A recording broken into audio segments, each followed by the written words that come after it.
자, 이재명 대표의 1심 선거 이후 지난 금요일에 있었죠. 1심에서 징역 1년, 또 네. 집행유예 2년이 선고가 됐는데 지금 뭐 1년이 주는 의미가 무겁네, 가볍네, 혹은 뭐 예상을 했네, 못했네, 뭐 이런 얘기들 굉장히 타 방송에서 많이 했거든요. 그래서 오늘은 그런 주제 저희는 패스하고 그 후의 현상에 대해서 좀 주목을 해보면 어떨까요? 그렇습니다. 그래야 됩니다. 네, 좋습니다.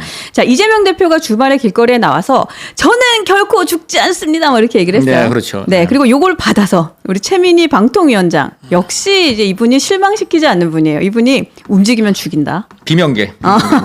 이런 얘기를 했는데. 당원하고 내가 죽인다고 했죠. 네네. 자, 요 현상에 대해서 우리 브리핑을 팩트로 한번 폭격해 보도록 하겠습니다. 그러시죠. 네. 네.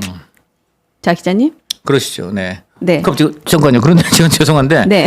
지금 이제 질문을 해주실 걸로 알고 제가 그랬습니다만 우선 그러면 장외 집회의 의미 그다음에 뭐 장애 이제 집행의 의미도 좋고 그다음에 이재명 대표가 저는 결코 죽지 않겠습니다라고 얘기한 네. 그 또 속내는 무엇인가도 좀 궁금하고요. 우선 저 얘기를 해야죠. 네. 지금 뭐 워낙 불안에 떨고 그다음에 실망하고 이제 그런 지지층이 있으니까 네. 당연히 저에게 아버지라고 부르는 사람들이 많잖아요. 그 아들들이 아버지가 지금 실형 선고받고 그다음에 이 아버지는 사실 이제 생명의 어떤 그 생물학적 아버지는 아니잖아요. 아니, 그렇죠. 정치적 아버지인데 네. 그 정치적 아버지라는 건 그 아버지가 금배지도 달고 당대표직도 유지하고 그리고 다음번에도 우리 공천 주고 그다음에 다음번 1년 반 뒤에 지방선거 때는 내가 데리고 있는 우리 애들 손자들 공천도 우리 할아버지가 또 시켜줘야 되고 이러니까 이제 이 아버지가 중요한데 이 아버지가 갑자기 지금 어디 가가지고 실형 빵 먹고 와가지고 잘못하면 이제 이 그저 뭐 대표직도 날아가게 생겼으니까 네. 불안하잖아요. 그러니까 어떻게 해야 돼요? 나 안 죽는다. 나 계속 갈 거다. 그리고 너희들의 공천과 네 손자들 공천도 다 우리가 알아서 할 테니까 걱정하지 마. 이래 줘야죠. 걱정하지 마. 네, 이렇게 아니 이 사람들 지금 관심사는요. 네. 이재명 그러니까 쉽게 말하면 이런 거 좀 그 아들이나 딸 비유해서 죄송한데 아들이나 딸은 솔직히 말해서 뭐가 관심사냐? 아버지 유산이에요. 아, 그렇죠. 그 아버지 유산. 괜찮은데요? 그래서 아버지 유산을 이제 물려받아야 되는데 아버지가 지금 파산 선고 받아가지고 잘못하면 아버지 재산이 다 국가에 압류되게 생겼어. 우리 어떻게 하니까 절대 압류 안 돼. 내가 계속 다음에 저 재판 이겨서 내가 내 재산 계속 갖고 갈 거고 너희들은 대신에 내가 죽을 때까지는 우리 나한테 개충성을 해야 돼. 이렇게 가는 희망 고문시키고 이쪽은 또 그래도 그 유산에 대한 공천 이후에 또 지방선거에 대한 그런 또 본인들의 그 이제 욕망을 계속 이제 투영하면서 네. 그렇게 이제 같이 공동체가 돼 있는 거예요. 근데 이제 공동체인데 문제는 뭐냐? 네. 이게 아무리 뭐 본인들이 발버둥을 치고 정치 논리를 들이대봤자 지금의 사법부는 정치는 전혀 의식하지 않고 오로지 법리로만 지금 이렇게 판단을 하는 훌륭한 판사들로 채워져 있다는 거. 그러니까 법리의 마이웨이가 이번에 딱 보였죠. 그러면 이번에 진짜 사법부라는 게 드디어 드러난 거예요. 솔직히 지난 5년 그 문재인 정부 5년 동안 김명수 대법원장 저는 김명수라는 사람은 존칭을 붙일 가치가 없다고 생각합니다. 이 사람은 우리나라 삼권 분립을 완전히 파괴하였고 사법부의 사자를 죽을 사자로 바꾼 사람이에요. 그래서 저는 그 김명수라는 사람은 지금 본인이 아마도 검찰 수사를 받고 있는데 네. 반드시 단죄가 돼야 된다고 생각합니다. 국회에 거짓말을 했거든요. 그래서 단죄를 해야 되고요. 그리고 그 사람이 지금까지 한 행동은 네. 단순히 정치적으로 자기를 이렇게 띄워준 문재인 대통령과 민주당이 보훈한 수준이 아니에요.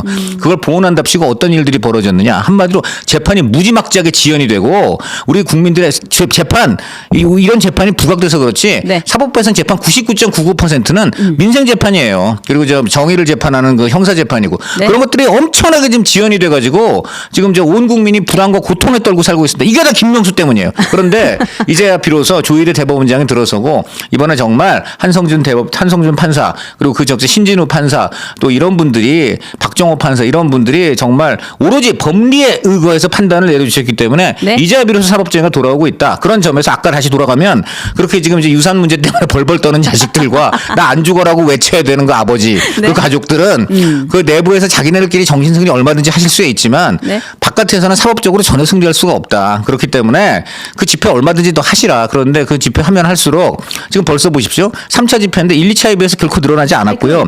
그다음 설상가상 비가 왔는데 거기에 또 뭐가 이번에 추가됐냐면 이번엔 조국 개혁당 등 이른바 군소야당 5개를 다 꼈어요. 그래갖고는 사실 더 커짓을 내면 커져야 되는 상황인데 그런 그 군소식 야당까지 다 끼워 넣는데도 지금 규모가 결코 크지 않아요. 제가 볼 때는 이거 급격히 동력이 떨어집니다. 그러니까 사실 네. 주말부터 해서 이제 날씨도 굉장히 급격하게 추워졌잖아요. 그럼요. 제가 네. 그 상황을 딱 보고 이제 하늘도 열받았구나. 그렇게 하기도 하고 그리고 추워도요. 박근혜 네. 탄핵 때는 다 나왔어요. 그랬죠. 그리고 점점 겨울이 깊어갈수록 나오는데 이분은 아마 이분들 날씨 탈 겁니다. 네. 이분들은 날씨라도 탓을 해야 이래서 못 모인다고 저희가 이제 먼저 예언할게요. 날씨 탓하지 마세요. 네, 윤석열 대통령의 기후 탄압이다. 아마 이럴 것이 틀림없다. 저는 저는 그걸 안 봐서 비디오고요.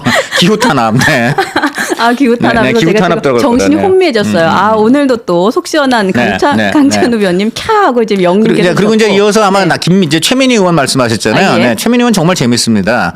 이분은 원래 본명이 최정심이에요. 최정심. 네, 그야말로 정심. 어. 정말 제대로 말씀하신 거예요. 제정신으로 제정신으로 말씀하셨다 생각하고요. 아, 제가 오늘 네. 어떡하죠? 오늘 지금 페이스가 좀 말린 것 같아요. 네, 그런데 이거 저 뭐죠? 승폭격 어떡하죠, 여러분? 최민희 의원이 지금 저런 말들이 왜 나오냐면요. 네. 이제 우선 이분들이 굉장히 이제 다시 공천이 이번에 되시긴 했지만 네. 이번에 정말 친명 공천이에요. 최민희 의원도. 네, 그렇죠. 그 전에 이제 좀 간격이 좀 있어요. 그동안 이제 의원직은 많이 못 받으시고 또 2022년도는 아마 지방선거 나오셨죠? 그때도 안 됐어요. 네. 그때 저 국민의힘 주광덕 후보한테 패했어요. 그러니까 밖에서 떨어보신 거예요. 그래서 남양주 시장을 남한테 줘버렸어. 그래가지고 이분이 지금 이제 절치부심하다가 이후에 물론 이제 이재명 대표 이렇게 해서 이제 됐지만 네. 이분들 그럼 이 친명 의원들의 핵심이 뭐냐면 지지 기반이 전부 개딸이에요. 자, 그럼 이분들은 말이죠. 지금 이재명 대표가 이뻐서 저러는 게 아니에요. 이것도 오로지 다 본심은 자기 자신을 위한 건데 지금 자기 자신의 발 딛고 서 있는 공간이 어디예요? 그게 다 개딸들이란 말이에요. 이재명 강성 지지층이야. 이분들의 생각은 무엇이냐? 이재명 대표가 이렇게 이제 계속해서 재판에서 계속 유죄를 먹고 날아가게 되더라도 네. 자기가 딛고 있는 표밭은 지키고 싶은 거야. 그러니까 지금 저게 이재명 들으라고 한 얘기가 아니라 이재명 지지층을 들으라고 한 얘기예요. 그러니까 나 보이지? 나 잘하고 있지? 나 이렇게 잘하고 있지. 당신들 마음 잘 헤아리고 있지. 네. 그래서 나랑 계속 같이 가야 되고 그리고 다음번에 그래서 공천은 내가 돼야 되라는 얘기예요. 왜 그러냐면 네. 이재명 대표가 날아가게 되면 어떻게 됩니까?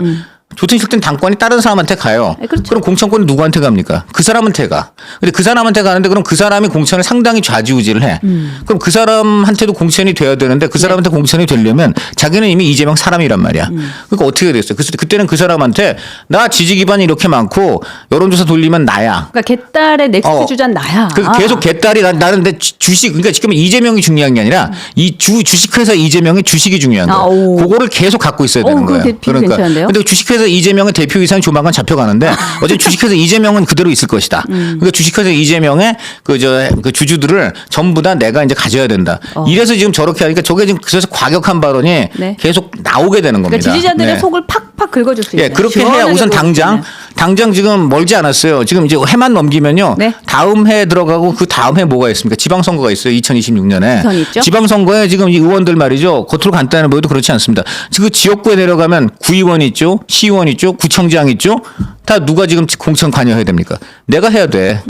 이거 간단한 일 아니에요. 이것도 당권하고 딱 연결이 돼 있는 힘 있는 의원이 그렇게 공천을 좌지우지하지. 네. 내가 만약에 여기서 힘없이 비명으로 있다. 그러면 이거 얼마든지 친명 밑에 시의원, 구의원이 치고 들어와서 네. 의원님은 그냥 4년만 금배지만 하시고 우리가 공천 받을게요 해갖고 바로 지도부가 직거래해. 이렇게 되는 거예요. 그러니까 그렇게 네. 되면서 결국은 어떻게든 계속 이제 지방선거 때 자기가 공천 관여권 그리고 이제 지금 벌써 3년 반밖에 안 남았어. 이분들 지금 생각은 3년 반 뒤에 또 공천 받아야 돼. 그래서 이제 그 공천 받을 생각으로 저러는 겁니다. 그러니까 그런데 정리하자면 이제 더 이상은 말 안 하겠습니다.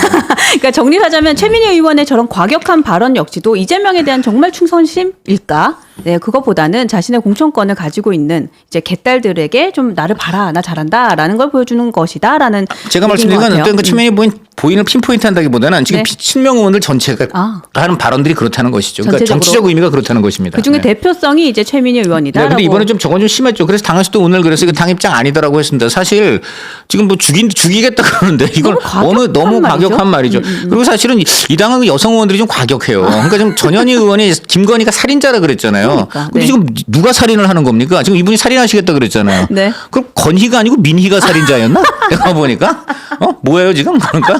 그러니까 언어 유희와 네. 이건 진짜 따라갈 수자가 없어요. 우리 유희가 아니죠. 네. 예, 정말 민주당은요. 이것도 팩트인가요? 하는 것 자체가 팩트가 코미디가 되는 수밖에. 왜 그러냐?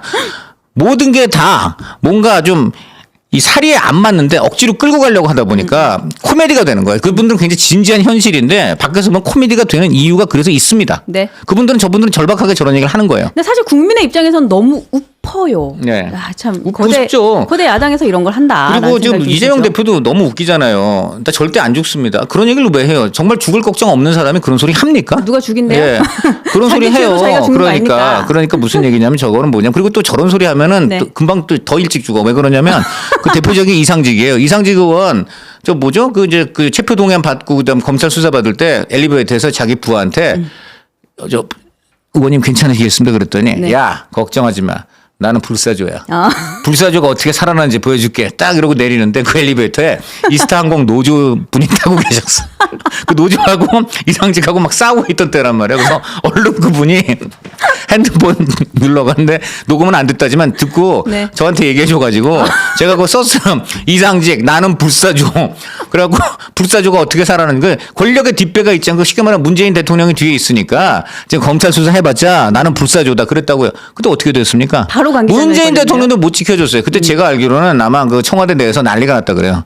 막 다혜를 그렇게 열심히 지켜주고 그 다혜 남편 그렇게 항공의 문외한데도 항공사 고위직까지 해줬는데 네. 왜 이상직을 버리냐 그랬는데 문 대통령도 어쩔 수가 없는 거예요. 하도 문제가 많고 언론에서 워낙 찍히니까 그때 저 뭐냐 그 민주당에서 지난번에 네. 저 뭐냐 저 체포동행 가기로 해줬잖아요. 그렇게 된 거. 근데 자기는 그 직전까지도 불사조라 그랬어요. 그러니까 이것도 지금 보면은 이재명 대표는 저 말씀을 함부로 하실 거 아니에요. 곧 지금 가시겠네요. 자기도 지금 불사조라 그런 거 아니에요? 근데 저는 알 수가 없어요. 저는. 네, 저희가 슈퍼챗이 좀 들어오고 있는데 김길상님, 제비꽃님, 또 이중복님께 슈퍼챗 주셨습니다. 너무 감사하고요. 저희가 지난주에 말씀을 드렸다시피 네. 저희가 이제 이번 연도에 들어오는 슈퍼챗은 모두 사랑의 열매에 기부를 할 예정이거든요. 그러니까 저희 뉴스엔지 많이 사랑해 주시고 응원해 주시고 또 이제 좋은 일에 쓰인다고 생각하시고 많이 지금 지원도 해주시면 좋을 것 같습니다.